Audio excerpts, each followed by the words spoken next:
Alors, bienvenue dans ce nouveau défi Code en bois. Donc, pour rappel, nous suivons le guide enseignant l'algorithmique débranchée et nous en sommes au palier bleu, donc le premier palier à la mission numéro 4 qui s'appelle Face au mur. Voilà, moi, je suis face au mur.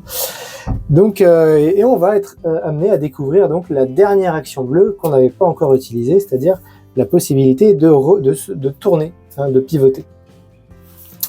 Alors là, ce qui est amusant, c'est qu'on peut essayer de placer ça au tableau, donc notre petit robot, sans que les élèves se rendent compte qu'il est à l'envers, voilà, puisque le côté pointu, son avant, pointe vers le mur, là, ici. Donc, je ne sais pas si on voit bien.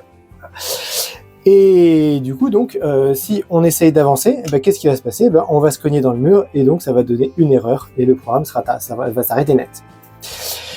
Donc, pour éviter ça, il va bien sûr falloir faire demi-tour. Alors, vous pouvez en classe faire demi-tour aux élèves en se levant, etc., pour qu'ils comprennent bien. Mais ce qui est important, c'est de comprendre que nous, lorsqu'on a une petite brique qui s'appelle pivot, eh bien, on fait un quart de tour. Voilà. Donc, un quart de tour, tout simplement, c'est ça. Hop, un quart de tour.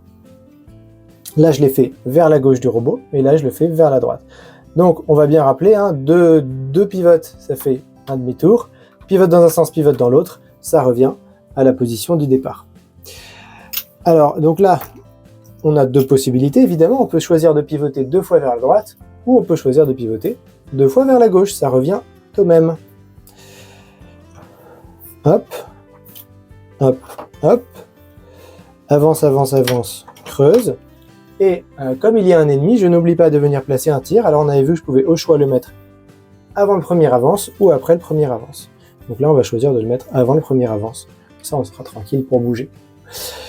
On y va, pivote à gauche, je tire, donc l'ennemi est bien à 2 cases, je le touche et je l'élimine, avance, avance, avance et creuse. Voilà, donc on vérifie 7 lignes pour ce défi, 1, 2, 3, 4, 5, 6, 7, c'est tout bon. Alors la variante, donc là on a plusieurs variantes, parce qu'on peut choisir de pivoter vers la droite ou vers la gauche et de tirer au premier coup ou après avoir avancé. Voilà. Alors là, on va rencontrer un certain nombre d'erreurs puisque c'est la première fois que les élèves rencontrent ce fameux pivot. Alors on est bien sur du mouvement relatif, on n'est pas en train de s'orienter au nord, au sud ou par rapport au tableau ou à la feuille. On est bien en train de pivoter par rapport à la direction du robot, c'est-à-dire que on agit comme si c'était un volant et qu'on était en train de conduire le robot. Du coup, ça ne veut rien dire de pivoter, de mettre la flèche comme ça vers le haut de la brique, ça voudrait dire qu'on tourne le volant vers le haut. Ça n'a pas de sens, ni vers le bas. Donc c'est pour ça qu'on a mis 2 petits détrompeurs, qui sont ces petites flèches blanches gauche ou droite. Voilà, merci beaucoup de nous avoir suivis et au prochain défi.